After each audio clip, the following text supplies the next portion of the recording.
Obrigado, Robson. Então, né, um bom dia aí para a professora Luciana, um bom dia para o Robson, um bom dia para todos os participantes aí, né? Então, já quero agradecer aí a oportunidade de estar participando dessa live, conversando um pouco com vocês, dividindo um pouco aí da experiência que a gente realiza na Premave, né, principalmente na questão da área de restauração de áreas, né, plantio de mudas nativas, enfim, né, é o que tem a ver, então, com a questão da proteção dos recursos hídricos, né? Hoje um tema bastante importante, né, considerando a área ambiental, né, e quero enaltecer o curso aí de vocês, né, que é muito importante a gente estar ligado nessas questões ambientais, né, porque eu sempre digo, hoje os profissionais, né, na área de ciências biológicas, agronomia, florestal, têm um papel muito importante de reverter os processos de degradação que houve no passado, né? Então, hoje, eu não me imagino, assim, ver um engenheiro florestal que saia de uma universidade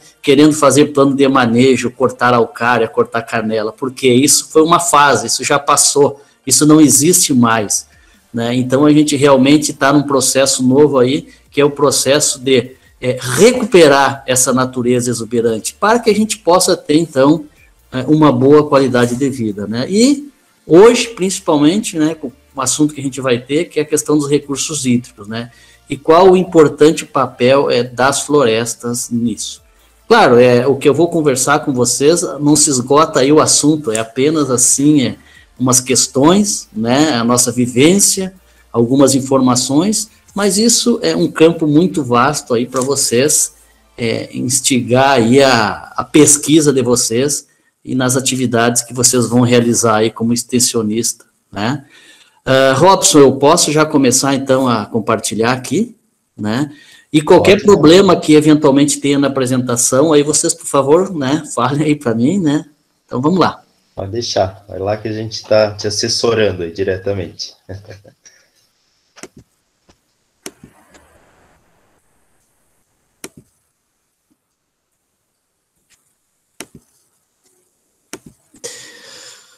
Tudo ok, então? Tudo certo, Leandro. Estamos com a tua tela aí na imagem. Então, estão vendo a minha tela, beleza. Então, né, me chamo Leandro Casanova, né, já fui apresentado, eu trabalho como engenheiro florestal na Premave já há 25 anos, né, eu ocupo, então, o cargo de assessor florestal. A Premave, então, é uma ONG que já tem 34 anos, né, de atuação na região. E a Premave é bastante pautada, assim, nas questões de trabalhos práticos, né? Ela foi inicialmente fundada no município de Ibirama, né? Numa época em que a degradação ambiental era bastante grande na região. Então, um grupo de ambientalistas, né, formou a instituição para tentar barrar, né, e mostrar que existem outras formas, né, de se trabalhar a questão ambiental. Então, já nessa época, ali há 34 anos atrás, né, um grupo de pessoas da Premave começou a pensar na questão, o que nós podemos fazer de prático, então, para a questão ambiental. E uma das ideias foi, vamos produzir mudas nativas para fazer trabalho de restauração, principalmente de áreas ciliares, nascentes, beira de rios, né? Então, hoje a Premave desenvolve outras atividades, né, como apoio à criação de unidades de conservação, políticas públicas, e uma das partes também que a gente trabalha é a questão da restauração, né, que está bem intimamente ligada à questão de recursos hídricos, né. Então, a gente tem vários projetos, né, que a Premave está realizando nessa área de restauração. A gente tem, por exemplo, um projeto que é uma parceria com a Klabin, onde a gente realiza trabalhos de restauração ambiental com plantio de florestas no Paraná, aqui em Santa Catarina.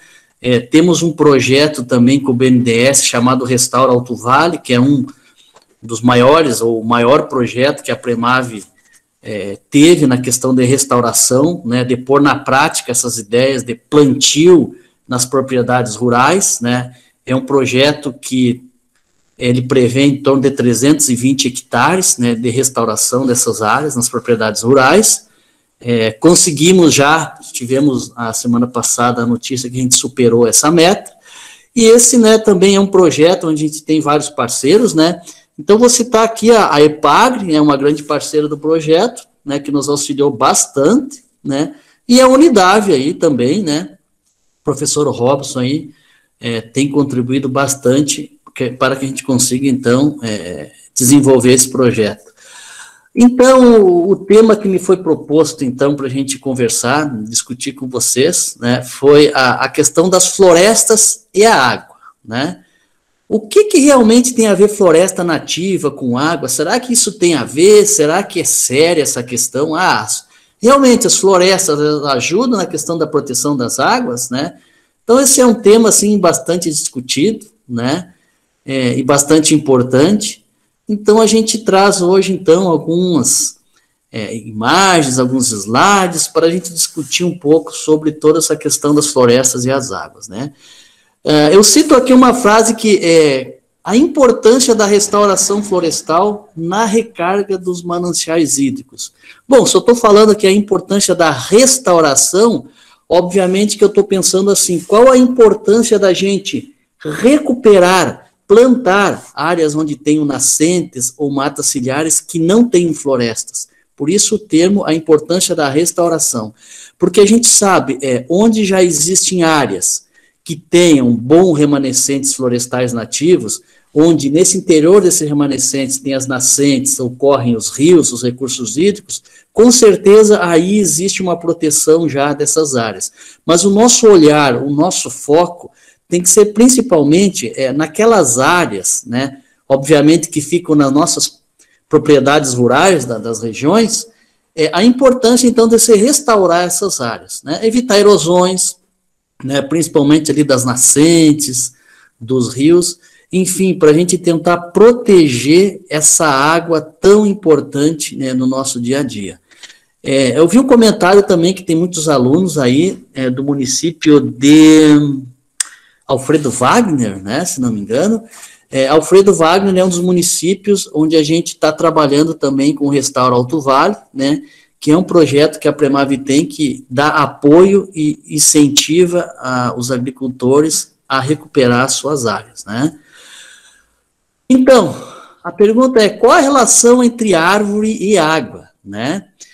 As árvores, elas garantem uma segurança hídrica, pois basicamente não existe sistema de abastecimento de água sem preservação de matas ciliares. Quando a gente fala aqui em matas ciliares, né, fala-se aqui então daquelas árvores, daquela floresta que protege as nascentes, né, e os cursos de água. Então, não existe uma questão de um bom abastecimento de água se você não tem uma região com uma boa cobertura com espécies, com árvores, uma floresta nativa, né.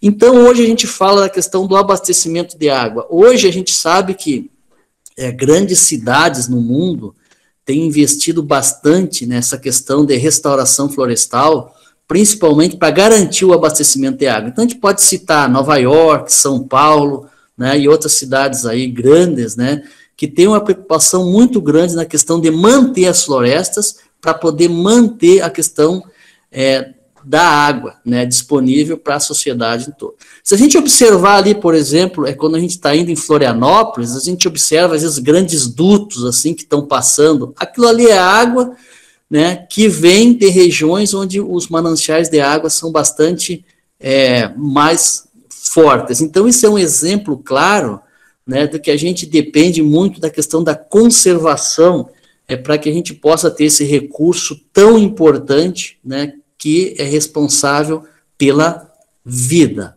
né.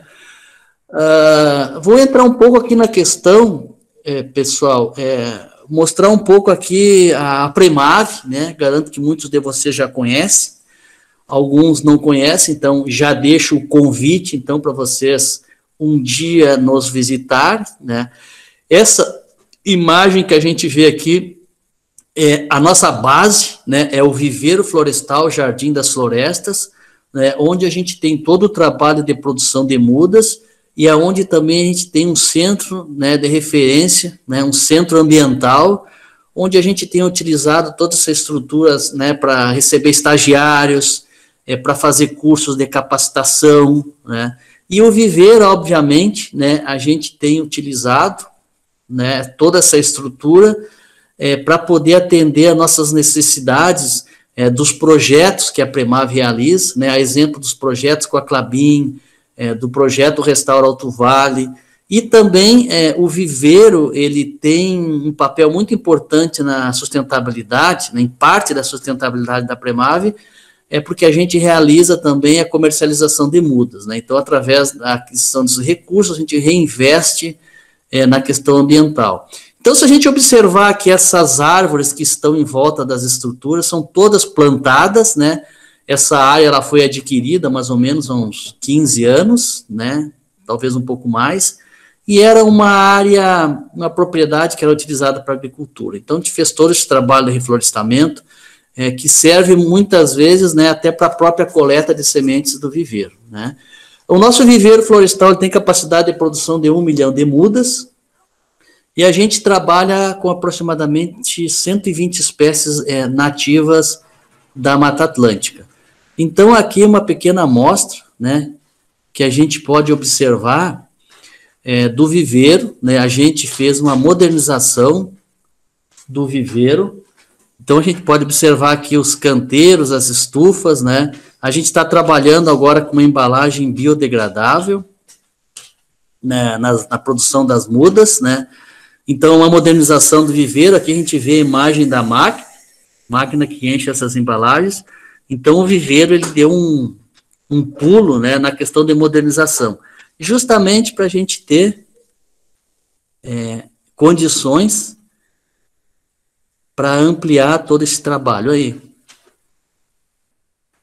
Antes da gente conversar alguns detalhes assim importantes com relação às florestas nativas, na questão da água, eu quero comentar com vocês como que funciona a legislação florestal hoje das florestas, o porquê que a gente tem uma legislação florestal que muitos vê como muito restritiva, né, mas a gente vê que a importância também, a lei, ela vê essa importância aqui pela questão, né, do caráter aqui, conversando hoje sobre a água, né. Então, hoje, em 2012, houve uma mudança do Código Florestal, né, mas isso para as áreas consolidadas, mas se a gente observar hoje a lei florestal, para áreas que já têm floresta, ela continua igual desde o Código de 1965. Então, a gente pode ver aqui que para rios até 10 metros de largura, que são os pequenos rios aí, continua a ser a proteção de 30 metros na mata ciliar para cada lado do rio. Essa faixa ela vai aumentando com relação à largura do rio. Então, por exemplo, o rio Itajaí, né, tem lugares ali que deve ser 50 metros e tem lugares ali que deveria ser 100 metros, então, essa preservação dessas áreas, né? E, por exemplo, rios como o Rio Uruguai, que são rios aí de bastante largura, então essa área, em termos de metragem, ela aumenta bastante, né? Então, isso mostra um pouco o porquê, né, da importância que você tem que ter sobre a questão da água, né? Para as nascentes, né, onde já tem floresta, essa área das cabeceiras das nascentes, são 50 metros de raio, né, essa preservação. E agora para as áreas consolidadas, que são as áreas que temos a obrigatoriedade de restaurar pela questão legal, mas que são áreas que foram utilizadas já há muito tempo para o uso agropecuário, é o que a gente chama então de áreas consolidadas. A lei ela trouxe uma mudança, porque a margem, a largura da recuperação, ela varia em função do tamanho da propriedade e o módulo fiscal de uma região, né? Então, se a gente comparar aqui, de uma forma geral, o Alto Vale, basicamente, né, fica em torno de 5, 8 metros essa necessidade, assim, de você recuperar, então, essas matas ciliares, né? Por exemplo, propriedades até 18 hectares, você tem a necessidade de recuperar 5 metros para cada lado da margem. Acima de 18 hectares e até 36 é 8 metros. Acima de 36 até ali 72 hectares, que são os 4 módulos, você precisa recuperar com 15 metros, né? Então, a gente observa que houve uma flexibilização bastante grande, né, com relação a áreas consolidadas, né? Então, dentro dos projetos que a gente está realizando, né, que a Premave realiza na área de restauração, né, a gente tem utilizado essa regra aí, né? porque hoje está fácil fazer a restauração. A gente observa que houve uma flexibilização muito grande, então, da questão legal. E por falar em restauração no Brasil, a restauração, ultimamente, ela tem, através de estudos, pesquisas, tem um desenvolvimento muito bom, né? A gente se moderniza com relação a conhecimentos, mas ela não é assim, vamos dizer assim, algo tão novo, né? Então, só para trazer uma experiência para vocês, primeiro trabalho que a gente tem conhecimento no Brasil com relação à restauração foi no Parque Nacional da Tijuca, né? Então, no tempo do Império, Dom Pedro II, preocupado com a questão da água que abastecia o Rio de Janeiro, resolveu fazer um trabalho, na época relativamente grande, né, de recuperar grande parte daquelas áreas, né, que hoje é o Parque Nacional da Tijuca, principalmente prevendo o quê? A preocupação com os recursos hídricos. Então, isso no Brasil é uma primeira ação de plantios, né, que a gente teve, pensando na questão da recuperação nas áreas, na preocupação hídrica, foi a primeira, então, iniciativa, bastante interessante. Então, hoje, quem vai visitar o Parque Nacional da Tijuca, quase que não consegue identificar que foi uma área restaurada, né? Então, já faz muito tempo. Então, foi uma primeira iniciativa, principalmente com relação a recursos hídricos, né? Aqui a gente tem duas imagens, né, falando então da Floresta Nacional da Tijuca, né? À direita aqui a gente vê o início, né, dos trabalhos de desmatamento das áreas, né? Então, isso antigamente foi utilizado para plantio de café, né? Então, isso então gerou, né, na época do Império, essa preocupação, então, né, de reflorestar essas áreas para a questão dos recursos hídricos. Então, aqui é uma gravura, né, essa imagem aqui é uma gravura que a gente vê, onde imagina-se mais ou menos como é que foi a questão da época ali, né? Desmatamento ali dos morros, da floresta, para o plantio de café. Eu precisava, para conversar com vocês, de uma imagem de uma árvore. Só que essa imagem da árvore que eu precisava para tentar exemplificar a importância, né, das florestas nativas com relação aos recursos hídricos, eu teria que ver a árvore de uma forma geral. Não me adiantava pegar uma árvore que me mostrasse do solo para cima, né? Porque quando a gente fala na questão da proteção dos recursos hídricos pelas árvores, a gente tem que analisar todo esse conjunto, principalmente a questão do sistema radicular das árvores, né? Então, eu achei na internet essa imagem e, colada a ela, eu vi uma frase bastante interessante que eu digo, não, mas é essa que eu preciso, né? O que diz que uma árvore nunca é arrancada sozinha, né? Então, a frase bastante chocante, assim, e realmente ela exprime uma verdade, né? Quando você arranca uma árvore, ela não é arrancada sozinha, né? Então, tem uma série de fatores importantes aí nessa questão. Então, essa imagem, ela tem a ver um pouco com algumas informações que eu vou passar para vocês aqui, de por que realmente que as florestas nativas, elas são importantes na questão da recarga dos mananciais hídricos, né? Então, a gente tem 3 fatores diretamente ligados, então, na recarga desses mananciais hídricos quando se fala em floresta. A gente tem a questão da interceptação, da percolação e do escoamento superficial. Então, se a gente começar a analisar isso aqui, a gente vai ver o porquê a importância da árvore, né? Se a gente for falar em interceptação, o que é o conceito de interceptação? A retenção da água pelas copas das árvores e a sua posterior evaporação. Então, o que quer dizer isso? Quer dizer que é aquela primeira parte das chuvas, né, que as árvores ali servem para proteger, né? Ela está retendo aquela chuva ali na copa das árvores, e isso é muito importante na questão do balanço hídrico, né? E se a gente não tiver essa interceptação dessa chuva, isso logo atinge o piso florestal, né? Ocasionando, às vezes, muitos problemas de erosões, desbarrancamentos. Então, esse já é um processo principal que a árvore tem na questão do recurso hídrico, essa questão da interceptação. Logo depois disso, a gente tem o que a gente chama de percolação, né? A percolação, então, na geologia, ela se refere à passagem da água pelo solo, né? Ou seja, é aquela água que vai infiltrar, né? E que vai ajudar, então, na manutenção dos reservatórios, né? E, na verdade, manutenção e a questão do carregamento da água, então, nesses reservatórios subterrâneos, né? Então, a gente sabe que a percolação num piso florestal, ela é uma percolação, ela é alta. Porque se a gente comparar a percolação, ou seja, a infiltração da água num piso urbano, é praticamente próximo a zero, né? Então, aí a gente já começa a traçar um raciocínio aqui do que é importante a gente ter a floresta e por que ela é importante, então, na questão da recarga dos aquíferos, né? E a outra questão é o escoamento superficial, né?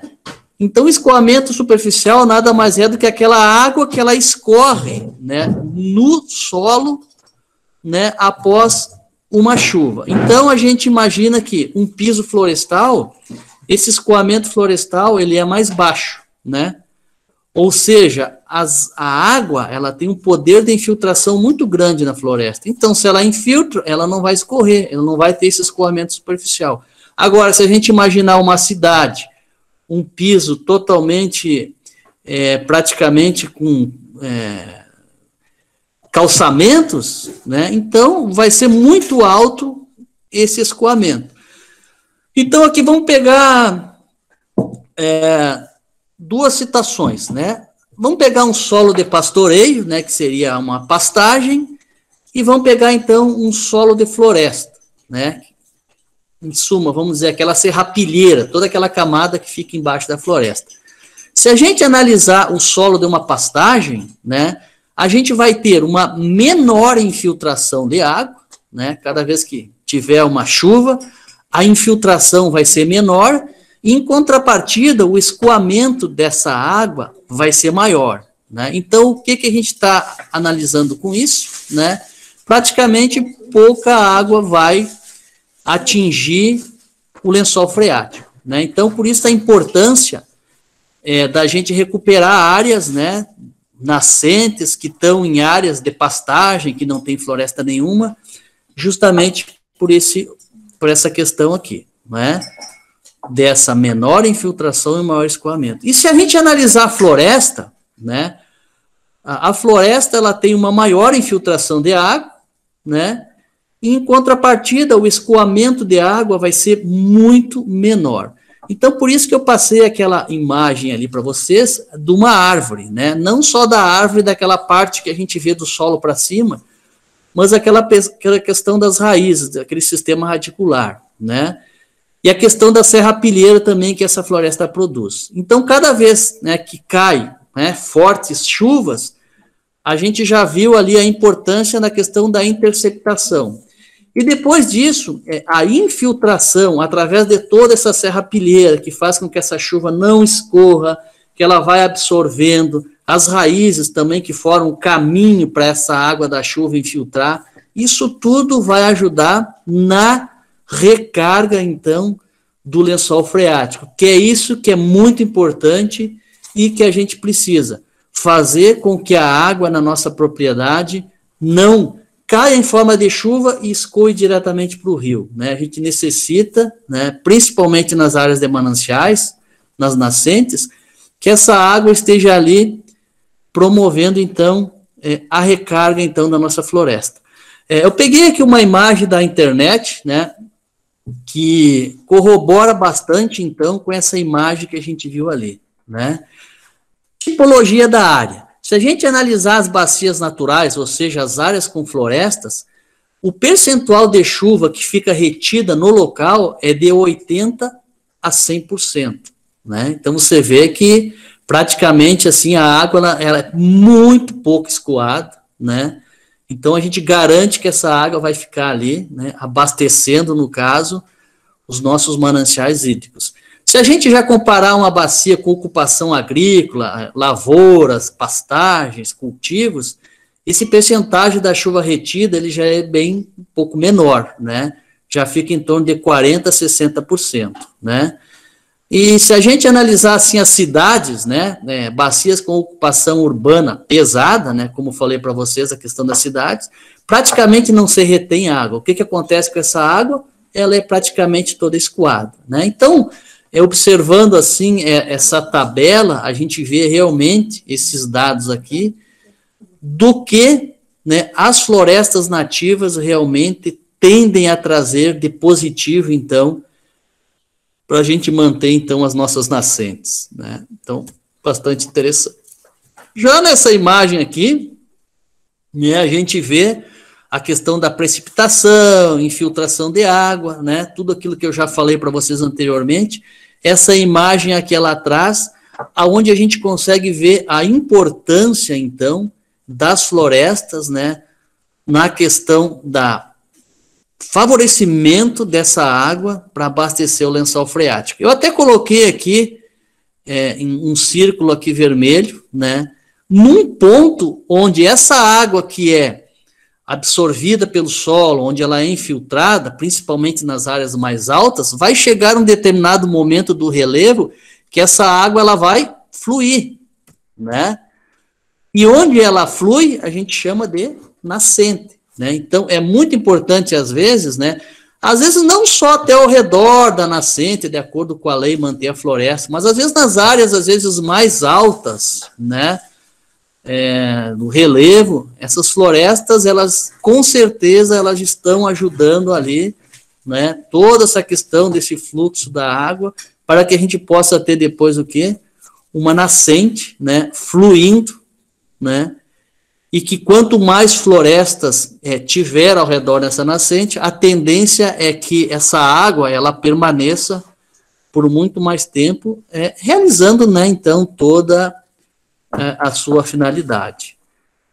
Da mesma forma, também as florestas, elas têm um papel muito importante na questão do assoreamento, né, principalmente aí a questão, né, das matas ciliares, né? Então, quanto mais floresta ao redor dos rios e das nascentes, a gente tem a importância de evitar, então, essa questão da erosão, né, que é algo, assim, bastante complicado para a questão dos recursos hídricos, né.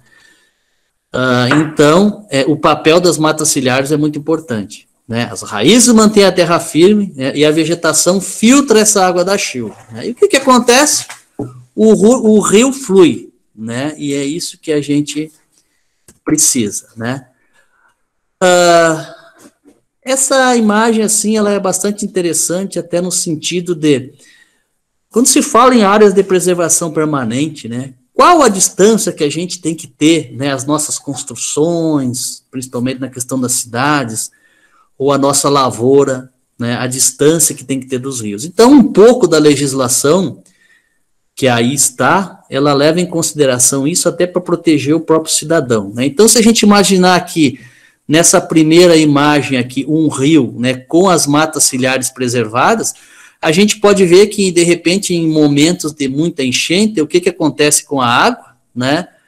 Obviamente, o rio vai aumentar o seu leito, né, e essa ocupação da água vai ficar só ligada, então, à questão da vegetação, né?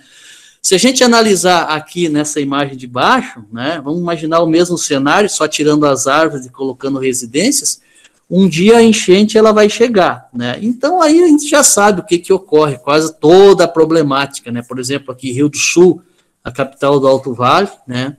Sempre em tempos recorrentes temos grandes enchentes e grandes problemas, então, decorrente a isso, né? Então, a gente sabe, né? Tudo foi uma questão de época, ocupação lá das margens dos rios na época, porque eram as áreas mais férteis, o acesso da água era mais difícil, enfim.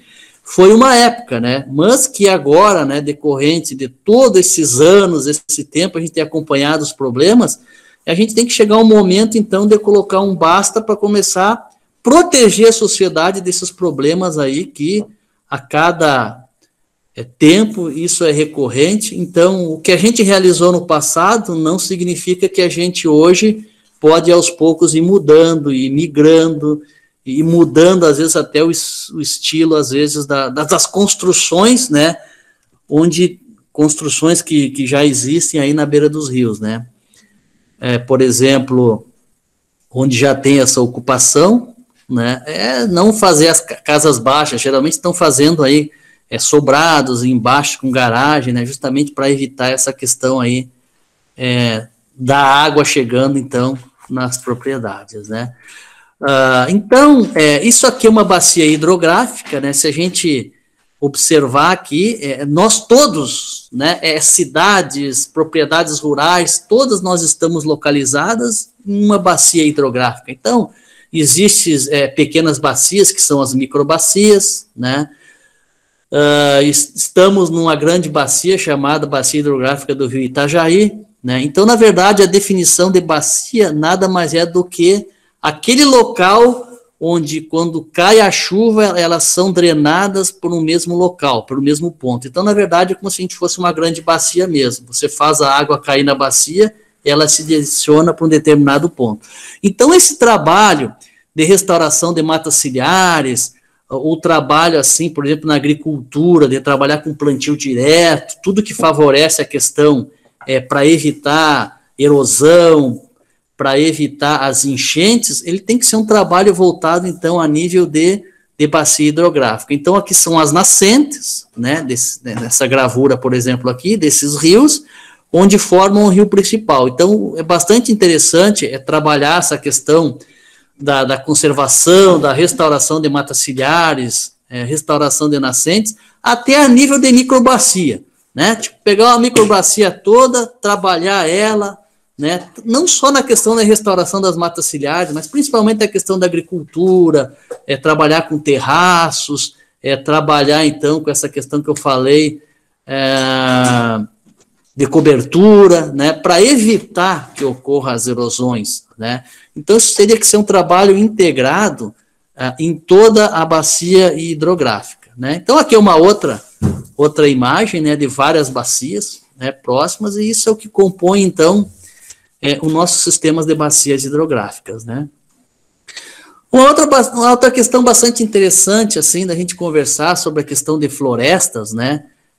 Vamos imaginar, às vezes, a importância que é uma grande massa florestal, né? Por exemplo, o que representa a floresta amazônica, né, para o nosso país, o que representa até a floresta amazônica para o regime de chuva aqui no sul do Brasil, né? Então, é muito importante também, né? Então, essa questão das árvores, na questão do ciclo hidrológico, ela é importante também, né, na questão ali da evapotranspiração, né, que é a forma que as árvores emitem também, né, a água para cima, que vai ajudar na formação das nuvens, né, a questão da floresta ajudando aqui na questão, então, da infiltração da água, né, no solo, que vai manter, então, o lençol freático, que são as águas que vão aí manter as nascentes, né, e a importância também da floresta na questão de evitar, né, a erosão, o assoreamento dos rios, né.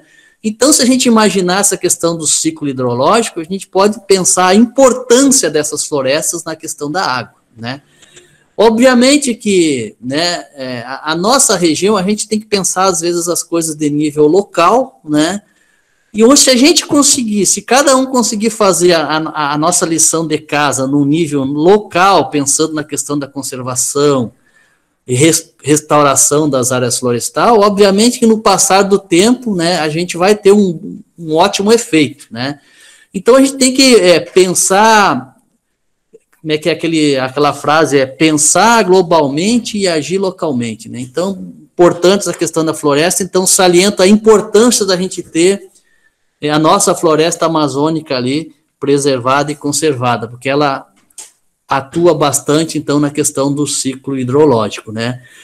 Mas, né, como eu já falei para vocês, nós da Premave, a gente trabalha, assim, bastante na questão da restauração de matas nativas, né, pensando a nível regional, né? Então, a gente teve um projeto, e está nas fases finais aí, que é o projeto Restaura Alto Vale, onde a gente fez reflorestamento de áreas ciliares, praticamente em todos os municípios, né, do Alto Vale. Alfredo Wagner também, a gente tem muitos proprietários que estão participando desse projeto, e alguns municípios ali do Planalto Norte. Então, a gente vê que a gente somando, né, todo esse trabalho pontual em alguns municípios, a gente está fazendo a diferença, né? E a gente, nesse fazer a diferença, a gente está dando exemplo. Então, depois, muitos outros projetos, né, vão acontecer, outras instituições aqui do Alto Vale, né, o Estado de Santa Catarina também trabalha essa questão da restauração. Então, quando você começa a pôr na prática esses trabalhos, você começa a mostrar bons exemplos. Daí as pessoas começam a ver que esses bons exemplos, eles têm resultado. Então, assim, a gente vai conseguindo, somando esforços, né, e queira nós, né, que em pouco tempo aí a gente tenha praticamente toda essa malha de matas ciliares que tem necessidade de restauração, que a gente consiga, então, fazer, né, esse trabalho tão importante aí para os nossos recursos hídricos, né? Então, a gente, como tem um forte trabalho de extensão, a gente conhece bastante a região, né? Então a gente vê que hoje, eu diria, talvez em torno de 80%, 90% dos rios da nossa região tem essa necessidade de terem as suas matas ciliares restauradas, de terem as suas nascentes restauradas, né? Por exemplo, eu citei Alfredo Wagner ali, então quando a gente passa por Alfredo Wagner ali, vê aquele rio, né, que corre ali, são águas maravilhosas, né? Mas quão importante seria a gente ter essas matas ciliares aí conservando, preservando a integridade dos rios, evitando os assoreamentos, e assim vai, né? Todas essas nascentes que a gente vê desprotegidas, né? A necessidade, a importância que isso teria, né? A gente tem observado bastante, né, através desse projeto Restaura Alto Vale, que a gente tem realizado a extensão, né, florestal, a extensão para fazer o trabalho ambiental nessas propriedades. A gente está vendo, assim, que a preocupação é bastante grande por parte dos proprietários rurais, principalmente nessa questão de nascentes. Às vezes tem pessoas que não são proprietários das áreas, mas que usam essas águas. Então, muitos entram em contato com a gente, né, para recuperar aquela nascente ali, embora ele não sendo proprietário, mas ele usa daquela água. Então a gente vai de atrás do proprietário, pega a anuência dele, para a gente conseguir recuperar essas áreas. Então são exemplos maravilhosos que a gente está vendo aí, né? A gente começou tarde, talvez, todo esse trabalho, a gente começou tarde, né? Mas nunca é tarde, né? Então a gente tem bons resultados, né, e boas iniciativas aí. Então, com certeza, a gente vai aos poucos mudar todo esse panorama aqui. Um outro gráfico bastante importante, assim, que vai de encontro ali com algumas informações que eu já passei para vocês, né, que tem a ver com a questão da vazão, né, a vazão da água quando tem muito período de chuva. O que é a vazão? É a rapidez com que, né, um volume de água escoa, né? Falando em recursos hídricos, o que é uma vazão? É a rapidez com a qual o volume de água escoa. Então, se a gente tem, por exemplo, esse gráfico aqui é um gráfico bem simples, né? E ele mostra esse exemplo para nós. Como é que será que funciona? Como é que se comporta uma vazão de água numa área urbana? Se comporta da seguinte forma, né? Vai ter bastante água, né, escoando rapidamente. Por exemplo, uma área urbana, se você observar um rio próximo à área urbana, o que acontece quando chove? Logo enche, né? Está muito cheio, já está gerando enchente, mas em pouco tempo depois essa água ela escoa rápido. Então isso é a vazão urbana. E isso não é nada interessante, né? Então, por exemplo, como é que é a vazão da água na agricultura? Ela se comporta um pouquinho diferente, mas ela tem uma vazão bastante alta, né? Ela tem uma vazão bastante alta. Então, o que significa isso? Significa que essa água ela não está infiltrando tanto quanto ela está escoando rapidamente. Então, ela é uma água que ela não está ficando ali nas nascentes, ela não está contribuindo, então, para a gente recuperar, né, a capacidade, então, do solo de absorver essa água através da infiltração. Se a gente imaginar aqui, ó, se a gente pegar essa aqui, ó, meio vermelhinho aqui, isso é como é que funciona a vazão numa floresta. Então, caiu a chuva, por mais torrencial que seja essa chuva, né, o tempo dela para chegar ao pico da vazão vai demorar bastante. O que significa? Significa que essa água ela está penetrando no solo vagarosamente, né? Ela está contribuindo dessa forma, então, para aumentar a água do nosso lençol freático. Depois, quando o solo tiver já com bastante umidade, aí sim vai começar aquele processo de escoamento, né? Mas isso vai demorar bastante, porque o piso florestal, ele favorece o quê? Ele favorece essa infiltração. Então, por isso que a vazão da água de uma floresta, ela é uma vazão bem menor, né? Justamente por esse aspecto aí. Então, quando a gente quer favorecer, né, a recarga da água, né, dos aquíferos, do lençol freático, a melhor coisa, então, é manter a floresta nativa, né? Falamos, então, um pouco umas questões aí da importância, então, da floresta. Eu queria comentar com vocês agora, né, que futuramente aí vão ser praticamente alguns aí extensionistas, que nem a professora falou, isso é muito importante, né?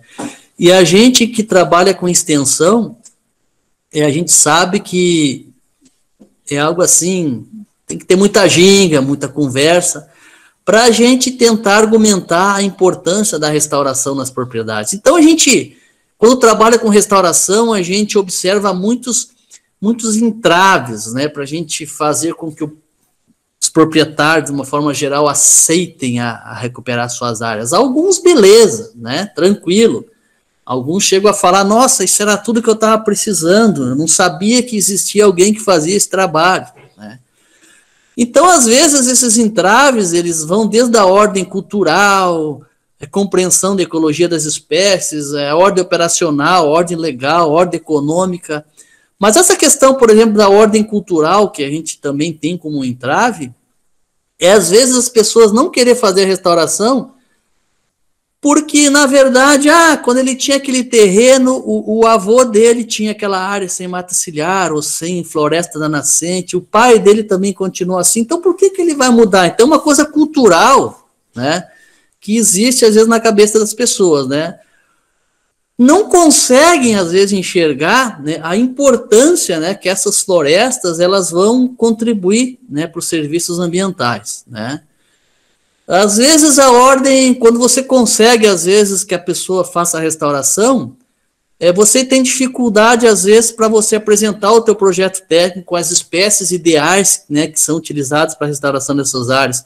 Então, isso é uma ordem de compreensão da ecologia das espécies. Aí as pessoas dizem assim, mas eu quero árvores diferentes, essa eu já tenho no meu terreno.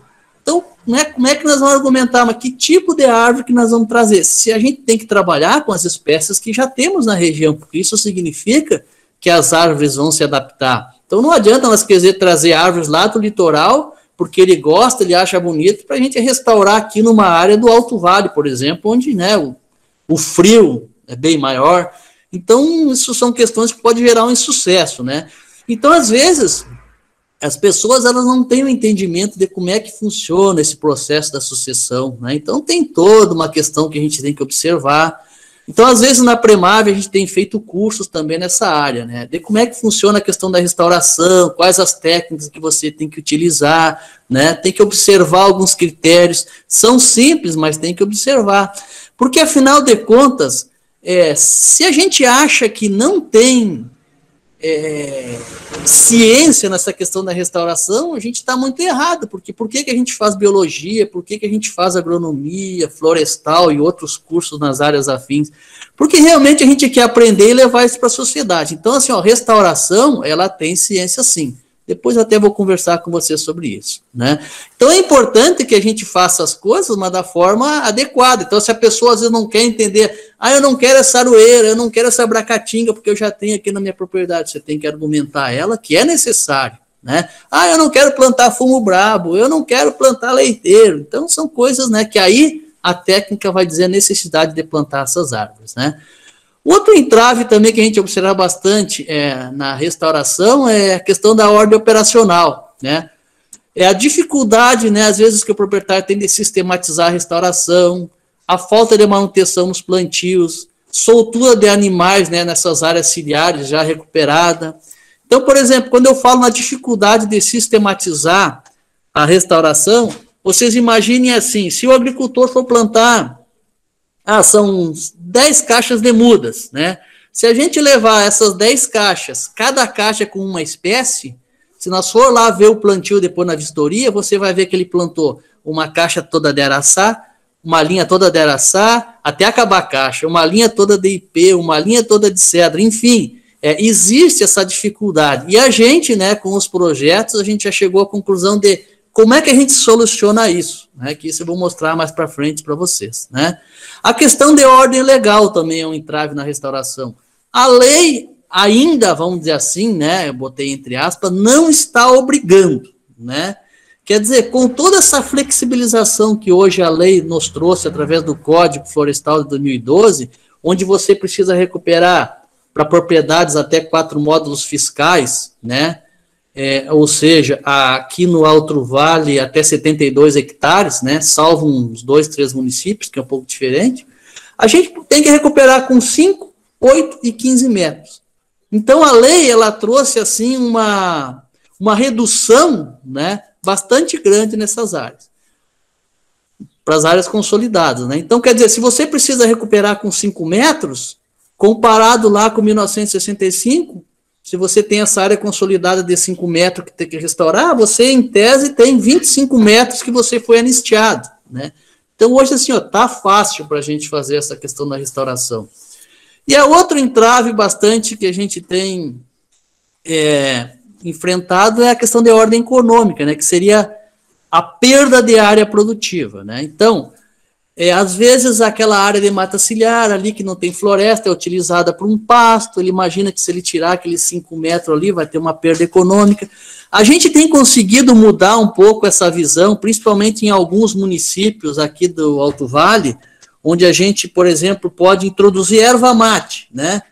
A gente introduz erva mate para recuperar a mata ciliar, intercalado com outras nativas, daí com o tempo ele vai ter possibilidade de colher aquela erva mate ali, porque na mata ciliar, se você não cortar a árvore, você pode colher frutos, você pode colher semente, você pode colher as folhas. Então essa erva mate, por exemplo, né, nos municípios onde dá para fazer esse trabalho, ela vai trazer até um retorno bem maior do que se você fosse deixar o gado ali, né? E assim por diante, tem outras formas que a gente pode, então, inserindo, né, outras culturas florestais ali na recuperação, que ele pode, né, quem sabe futuramente ter um retorno econômico, né, como um enriquecimento de palmito, onde, né, o palmito se adaptar, né, você pode estar colhendo os frutos do palmito, né, não cortar a árvore, mas está colhendo, às vezes, aqueles frutos ali para fazer polpa, né. Algumas fotos aqui de restauração, né, de trabalhos que a gente realizou, né, essa propriedade aqui foi uma propriedade que a gente trabalhou no projeto com a Klabin, né, num programa chamado Matas Legais, onde a gente dava todo o apoio ambiental para as propriedades que plantaram eucalipto. Então, se a gente imaginar aqui tem uma faixa de eucalipto que o agricultor plantou, essa faixa de nativa aqui, né, nós fizemos no início a demarcação dessas áreas, isso aqui era tudo pastagem, a gente fez a demarcação, na época era os 30 metros para cada lado, mínimo, então ele plantou eucalipto e essa faixa aqui a gente então fez a restauração para ele com árvores nativas. Então hoje aqui, nessa área tem mais ou menos em torno aí, foi em 2007, tem uns 12 anos mais ou menos essa área aqui de restauração, então você vê que se você der condições, né, você tem condições de fazer com que a natureza ela se recupere, né? Daqui para frente é com ela. Aqui tem muitas espécies nativas plantadas, frutíferas. Eu digo que tem muitas espécies nativas frutíferas plantadas aqui, que servem de alimentação para a fauna, né? Ou seja, esse recurso hídrico aqui está protegido. Algumas áreas também, como eu falei para vocês, a gente trabalha com palmiteiro, enriquecimento, né? Então, é uma possibilidade no futuro ter um retorno econômico com as frutas do palmito. Aqui é uma área próxima ao viveiro florestal, nosso lá, onde tudo que vocês estão vendo aqui de floresta, foram tudo áreas recuperadas na beira dos rios, né? Essa foto é bastante interessante, vocês fixem bem nessa foto, que depois eu vou explicar para vocês o que significa isso, né? Essa área aqui que eu mostrei para vocês, né, ó, essa que a gente está vendo aqui, é esta área aqui tirada de um outro ângulo, né, uma foto que a gente tirou com o drone, onde aqui começa a propriedade lá, com uma nascente, um riozinho, onde a gente demarcou, né, para não plantar eucalipto nessas áreas. Então, você vê, isso aqui foi tudo plantado. Então, obviamente, o agricultor, o proprietário, está desenvolvendo a atividade dele, que é a silvicultura, mas aqui a gente fez o trabalho de restauração. E aqui tem uma nascente, né, e hoje a gente vê o depoimento dele, né, do próprio proprietário ali, na questão da água, né, ele mesmo falou que o fluxo da água aumentou, né. E por que esse fluxo de água aumentou? Né? Porque a gente observou ali toda aquela teoria que eu contei para vocês, todas aquelas imagens que eu mostrei para vocês, toda aquela tabela ali que faz com que a floresta promova, então, a infiltração de água nessas nascentes. Então, se a água aumenta, é justamente por causa daquelas questões ali, né? Nós temos, na verdade, criando uma verdadeira esponja quando a gente trabalha a restauração, o plantio ali das áreas ciliares, principalmente das nascentes, né? A gente está fazendo que com a água da chuva, essa água ela seja absorvida e liberada aos poucos ali para manter, então, as nascentes. É o efeito esponja, né? Então, é isso que a gente realiza. As matas ciliares, né? Promovem, né, aquela questão da estabilidade geológica das margens. Então, se a gente observar aqui, né, o antes, o depois, a gente vê até como é que se comporta as margens do rio com a mata ciliar, né? Então, ela tem maior integridade, né? Não vai ter chuva ali que vai atrapalhar, gerar muita erosão, né? Então, realmente é bastante interessante todo esse processo. Aqui, por exemplo, também é um exemplo lá do Paraná, a gente realiza também um programa Matas Legais lá no Paraná. Então, eu tenho uma foto aqui de um determinado momento do antes e depois, né? Então, o proprietário cercou, né, uma área próxima ao rio, né, ali aqui o início, né, foi feita a demarcação nas linhas e, né, aqui já o desenvolvimento das plantas, né? Então, essa área hoje já está muito maior, né? Então, você vê que se a gente impor um cuidado no início da restauração, você consegue favorecer, então, o estabelecimento de uma floresta. Essa aqui também, né, é uma outra imagem, foi uma área que foi tida como referência também, onde é recebido bastante visitas, porque o pessoal vai visitar a questão do eucalipto lá nessa propriedade, e daí tinha uma nascente, uma cabeceira de uma nascente aqui, onde, então, nossa equipe lá, o pessoal do Paraná, fez todo o trabalho, então, de recuperação dessa área. Então, se observar aqui em 2012, né, a nascente fica um pouco mais para baixo aqui, mas olha aqui, que qualidade a gente está dando para essa nascente de uma área dessa forma. Cada chuva, erosão, né? Então, em 2012, o pessoal fez todo um trabalho aqui, né? Isso aqui é uma espécie de um terraço. Primeira coisa é evitar, então, que essa água vá correndo nessa área que já está bastante fragilizada. Então, foi feito um terraço e foi feito o plantio, né, dessas árvores aqui ao redor da cabeceira da nascente, né? Em 2013, a gente observa um pouco aqui, né, o desenvolvimento das plantas, 2014 já mais, e em 2016 a gente vê aqui o tamanho já das árvores, né? Então, quer dizer, isso é um fato, né, que a gente tem condições de mudar a paisagem, né, e de propor a questão dessa qualidade, a questão da manutenção dessa nascente, né? Então, se soma-se todo esse trabalho, se a gente fizesse esse trabalho em todas as nascentes de uma bacia hidrográfica, que nem aquela imagem que eu mostrei para vocês de bacia hidrográfica, vocês imaginam que impacto a gente teria na questão, né, da conservação da água se a gente fizesse em cada nascente desprovida de vegetação esse tipo de trabalho, né, numa bacia hidrográfica, né, começando a trabalhar com as microbacias. Com certeza a gente teria um resultado muito bom, né? O que a gente chama aqui, pessoal,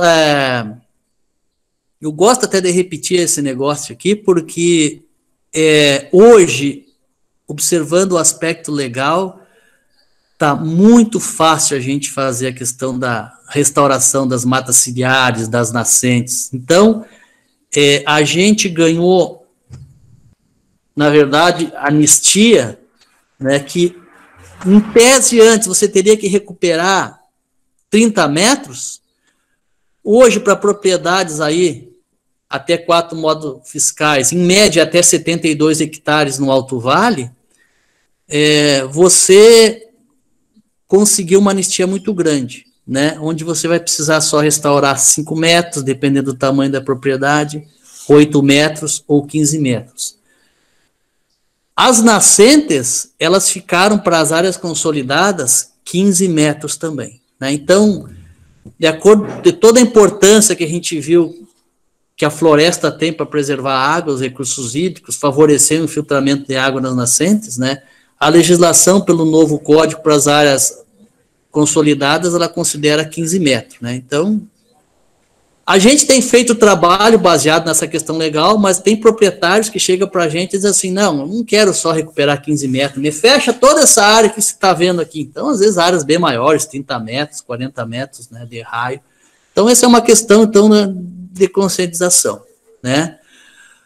Lembra que eu falei para vocês, guarda aquela imagem ali daquelas plantas, né?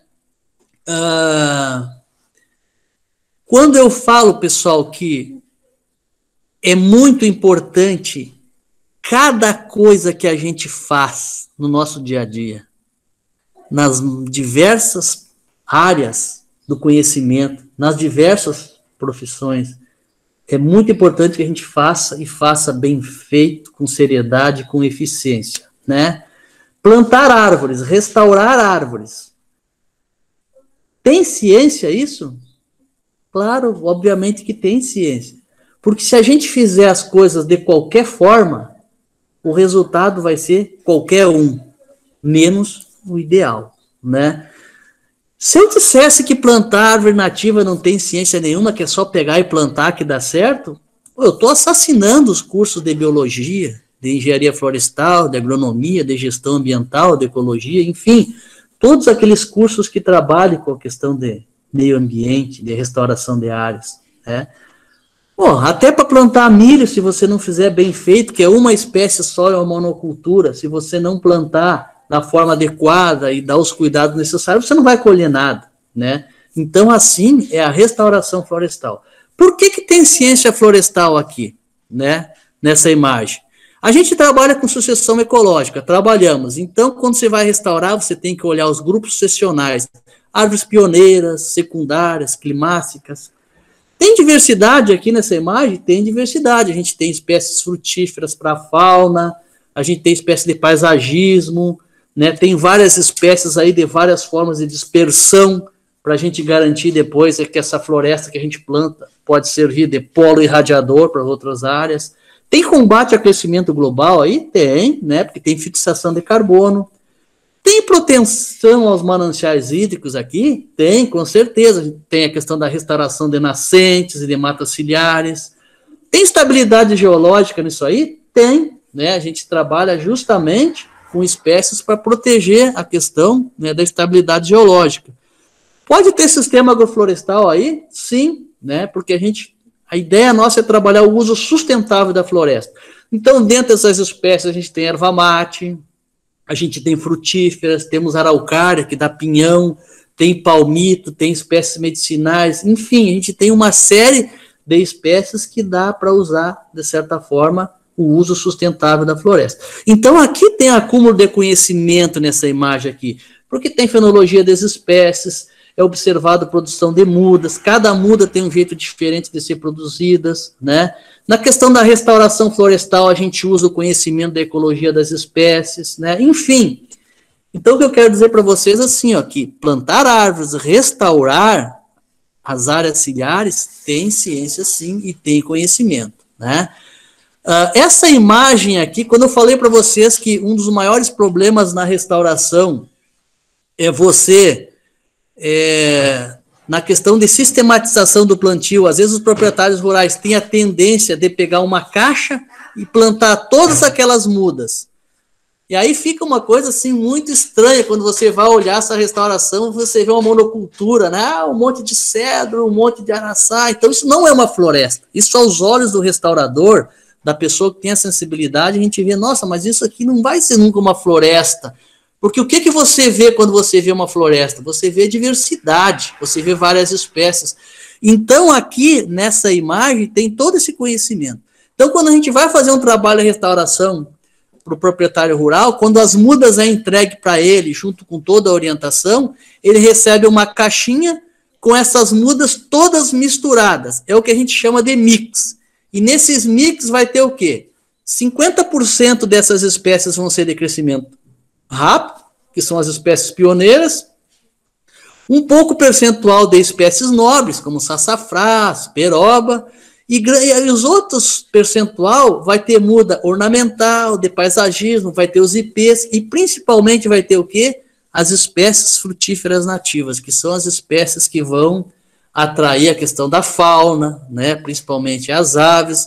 Então, todo esse conjunto aqui, quando o proprietário ele recebe essas mudas, ele recebe essa caixinha dessa forma diversificada, pode ter certeza que aí tem conhecimento e aí tem ciência florestal. E o objetivo, então, um dos objetivos principal, que é o nosso assunto hoje, é que esse mix tem uma grande importância na proteção e recuperação, então, dos mananciais hídricos, principalmente das nossas nascentes. Pessoal, né, então, que eu tinha preparado, né, para vocês é isso. Quero agradecer, então, essa oportunidade aí que eu tive de falar para vocês. E agora, então, a gente, né, não sei como é que é a metodologia aí, professores, né, se o pessoal tiver alguma pergunta aí, a gente deixa esse espaço, né, e quero dizer para vocês que se tiver alguma dúvida, não querem perguntar agora, aqui está o meu e-mail, né, então eu já deixo aí, né, o meu endereço eletrônico para possíveis dúvidas ou para que precisar a gente está aí para contribuir com vocês. Valeu?